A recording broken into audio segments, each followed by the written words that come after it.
لیکن اس کے بعد ان کی تاریخ میں ایک دور وہ آیا جب حضرت مسیح علیہ السلام ان میں مبعوث کیے گئے۔ یہ 1400 سالہ تاریخ کا کلائمیکس ہے یہود کی۔ جب کتاب انہیں دی گئی تھی تورات حضرت موسیٰ کے ذریعے، وہ 1400 قبل مسیح کا واقعہ ہے۔ اس وقت سے لے کر اللہ کا وہ فضل ان پر ہوا کہ کوئی ایک لمحہ ایسا نہیں آیا 1400 برس میں کہ ان کے ہاں کوئی نہ کوئی نبی موجود نہ۔ یہ تار ٹوٹا ہی نہیں، 2 سے شروع ہوا، موسیٰ ہارون علیہ السلام، اور 1400 برس کے بعد پھر آخری 2 ہیں، عیسیٰ اور یحییٰ علیہ السلام، یوں سمجھ لیجئے۔ اور اس کے درمیان یہ تار ہے، اور اس تار میں کوئی ایک لمحہ ایسا نہیں آیا کہ کوئی نبی موجود ہو۔ اس میں اتار چڑھاؤ بہت سے آئے ہیں، اس کا وہ میرا موضوع نہیں ہے اس وقت۔ قبل مسیح کی تاریخ جو ہے وہ میرا موضوع نہیں ہے۔ قرآن مجید میں سورہ بنی اسرائیل کے پہلے رکوع میں اس کا تذکرہ موجود ہے۔ وَقَضَيْنَا إِلَىٰ بَنِي إِسْرَائِيلَ فِي الْكِتَابِ لَتُفْسِدُنَّ فِي الْأَرْضِ مَرَّتَيْنِ وَلَتَعْلُنَّ عُلُوًّا كَبِيرًا، 2 مرتبہ ان پر عذاب کے کوڑے برسے۔ پہلے اشوریوں کے ذریعے سے جو شامی تھے، سیرینز اشوری کہلاتے ہیں، پھر بابلیوں کے ذریعے سے یعنی عراقیوں کے ذریعے سے، بیبیلونیا نام تھا عراق کا پہلے، ان پر بہت بڑی بڑی تباہیاں آئیں، اللہ تعالیٰ کی طرف سے عذاب آئے۔ اس کے بعد پھر دوسرے دور میں دوسرا اقتدار کا دور آیا، خربستیاں بڑھ گئیں، تو پہلے گریکس کے ذریعے سے، یونانیوں کے ذریعے سے، اور پھر رومیوں کے ذریعے سے پسوایا گیا۔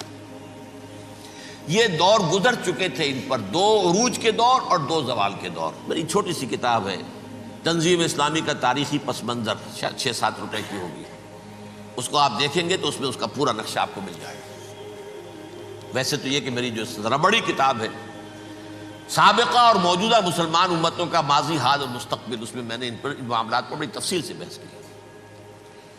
بہرحال یہ جو دور تھا ان کا 1400 سالہ، وہ اونچ نیچ سے ہوتا ہوا جب آیا ہے حضرت مسیح کی بعثت پر، تو ان کی شرارت کی انتہا یہ ہو گئی کہ اللہ تعالیٰ نے مسیح کو رسول بنا کر بھیجا، رسولاً الی بنی اسرائیل۔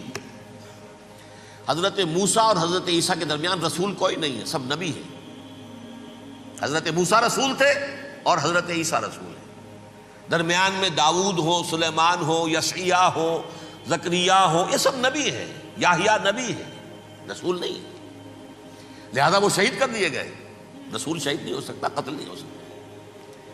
لیکن عیسیٰ اور موسیٰ کے درمیان 1400 برس ان کے جو ہیں، اس کا کلائمیکس ہے حضرت مسیح علیہ السلام کی بعثت، اور حضرت مسیح علیہ السلام کو جسے اللہ نے اپنی روح قرار دیا، روح منہ، کلمتہ القاہا الی مریم، اللہ کا کلمہ، عظیم ترین معجزات۔ انہوں نے کیا کہا؟ یہ ولد الزنا ہے، حرام زادہ ہے، معاذ اللہ، نقل کفر نہ باشد، یہ جادوگر ہے، یہ مرتد ہے، یہ واجب القتل ہے۔ اصل حکومت اس وقت رومیوں کی تھی حکومت، لیکن انہوں نے انہیں آٹونومی دے رکھی تھی، اپنے مذہبی معاملات تم خود طے کر سکتے ہو۔ تو قائفاس جو اس وقت کا ان کا ہیڈ ربائی تھا سب سے بڑا، اس کی عدالت نے فیصلہ کیا مسیح کو سولی چڑھا دیا جائے۔ پائلیٹس پونٹس، اس کے پاس ان کی ازداشت پہنچ گئی، یہ ہمارا مجرم ہے مذہبی، یہ مرتد ہے، یہ کافر ہے، یہ جادوگر ہے، یہ واجب القتل ہے، اسے قتل کرو، سولی چڑھا دو۔ خیر وہ لمبی بات ہو جائے گی، اس نے تو اپنے ہاتھ دھوئے کہ صاحب ہمارے پاس کوئی جرم نہیں ہے اس کے خلاف، تم کہتے ہو تو ٹھیک ہے، سولی چڑھا دیتے۔ یہ دوسری بات ہے کہ اللہ نے حضرت مسیح کو اٹھا لیا آسمان پر، ان کی جگہ وہ شخص سولی چڑھا جس نے غداری کر کے گرفتار کروایا تھا، جوڈاس اسکیریوٹ، اس کی شکل اللہ نے بدل دی حضرت مسیح کی سی، اور حضرت مسیح کو فرشتے اٹھا کے اوپر لے گئے، وہ زندہ آسمان پر اٹھا لیے گئے۔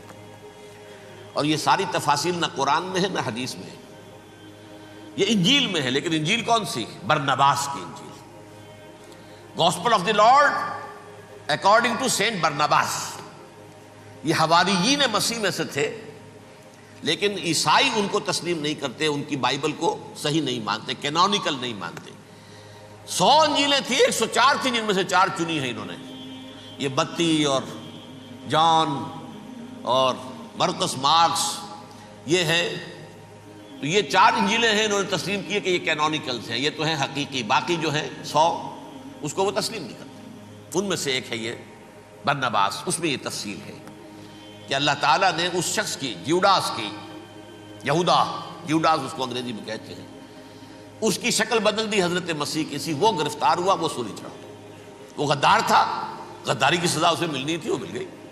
حضرت مسیح کو فرشتے 4 اٹھ رہے ہیں، جس کوٹھڑی میں حضرت مسیح مقیم تھے، ایک باغ کے اندر روپوش تھے، اس کی چھت پھٹی ہے، 4 فرشتے آئے ہیں، حضرت مسیح کو اٹھا کر لے گئے ہیں، چھت برابر ہو گئی ہے، اس کے بعد وہ شخص پکڑا گیا۔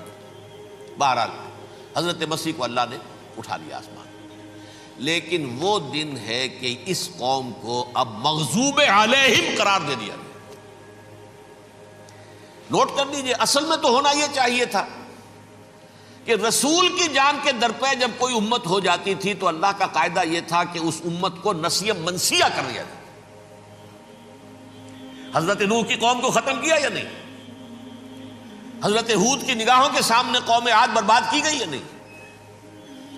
حضرت صالح کی نگاہوں کے سامنے قوم سمود برباد ہوئی؟ یہ اللہ کا قاعدہ رہا۔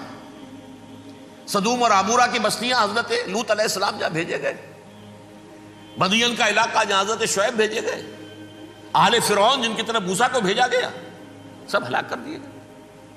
کیونکہ رسولوں کے بارے میں اللہ کا نبیوں کے بارے میں یہ بات نہیں ہے۔ نبی آیا، اس نے دعوت دی، جس نے مان لیا اچھا کیا، اپنے لیے اچھا کیا، نہیں مانا اس کی اپنی جو ہے عاقبت برباد ہو گئی۔ دنیا میں کوئی فیصلہ اس کا نہیں ہوتا، لیکن رسولوں کا معاملہ یہ ہوتا ہے کہ دنیا میں وہ اللہ کی عدالت بن کر آتے ہیں، مانو گے تو بچو گے، نہیں مانو گے ہلاک ہو جاؤ۔ تو اس اعتبار سے وہ مستحق تو ہو چکے تھے اس کے کہ انہیں ہلاک کر دیا جائے۔ اب اللہ کی کوئی خصوصی مشیت ہے، اس میں کیا حکمت ہے، وہ ہے ایک حکمت، میں بعد میں اگر وقت ہوا تو بتاؤں گا۔ فیصلہ یہ کیا اللہ نے کہ حضرت مسیح کو تو اٹھا لیا زندہ، اور ان کی رسی ابھی مزید دراز کر دی، کہ ان کو ابھی مہلت دے دی کہ تمہیں آخری استیصال، جس کو عذاب اکبر کہتا ہے قرآن، سورہ سجدہ جو حضور ہر جمعے کی پہلی رکعت میں فجر میں پڑھتے تھے، وَلَنُذِيقَنَّهُم مِّنَ الْعَذَابِ الْأَدْنَىٰ دُونَ الْعَذَابِ الْأَكْبَرِ لَعَلَّهُمْ يَرْجِعُونَ۔ چھوٹے چھوٹے عذاب اور ایک بڑا عذاب، جبکہ قوم بالکل برباد، نسیم منسیہ، کأن لم یغنوا فیہا، ایسے ہو جائیں جیسے کوئی تھے ہی نہیں آباد یہاں۔ لا یرا الا مساکنہم، اب ان کے مسکن نظر آتے ہیں، مکین نظر نہیں آتے۔ یہ عذاب اکبر جو ہے وہ ان پر نہیں آیا، حالانکہ وہ مستحق ہو گئے تھے اسی وقت۔ اس کو یوں سمجھیے کہ کسی شخص کو پھانسی کا حکم تو ہو جائے، ایگزیکیوشن نہیں ہوتا ہے، کئی سال گزر جاتے ہیں پڑے ہوئے، اور معاملات جو ہیں وہ چلتے رہتے ہیں۔ یہ معاملہ ہوا اس کے ساتھ، ورنہ یہ مستحق ہو چکے تھے آخری بربادی تباہی کے، عذاب استیصال، جڑ سے کاٹ دینے والا عذاب، وہ آ سکتا تھا ان پر اسی وقت، لیکن اللہ نے ان کی مہلت دراز کی ہے۔ لیکن اس کے بعد اللہ نے ان کو ایک اور موقع دیا۔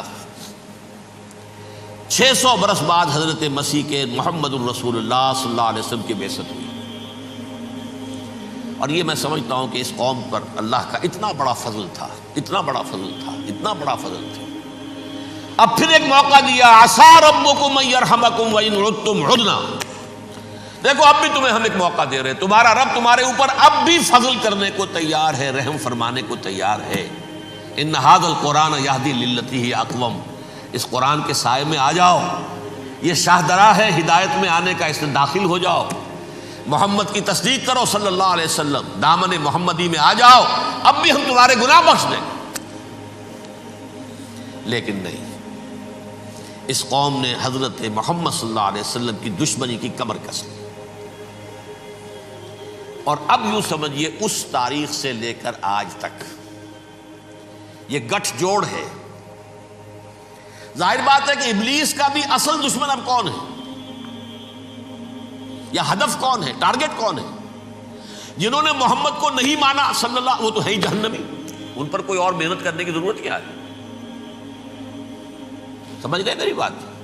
حضور کی بعثت کے بعد جنہیں حضور کو رد کر دیا، ان پر ایمان نہیں لائے، وہ کون ہے؟ کافر، وہ جہنمی ہے ہی ہے، لہذا اس کے اوپر کوئی محنت صرف کرنے کی ابلیس کو ضرورت نہیں ہے۔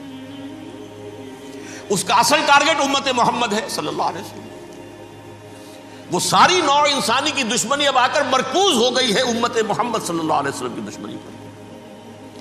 اور اسی طرح یہود کا معاملہ، اگرچہ ویسے پوری نوع انسانی کے دشمن ہیں، انہیں حیوان سمجھتے، ان کی جان مال اپنے لیے مباح سمجھتے ہیں، جس طرح چاہیں لوٹے کھسوٹے کھائیں پیئے انہیں، لیکن اب ان کی بھی دشمنی کا سب سے بڑا مرکز امت محمد۔ کیوں؟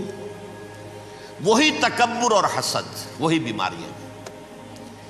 انہیں تکبر یہ ہو گیا تھا کہ 2000 سال سے یہ نبوت ہماری میراث، ہماری جاگیر،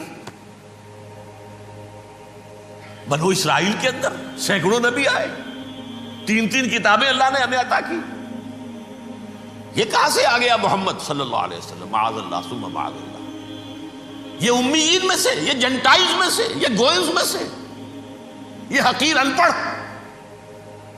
کہاں ہم کہاں یہ نہیں تسلیم کریں گے۔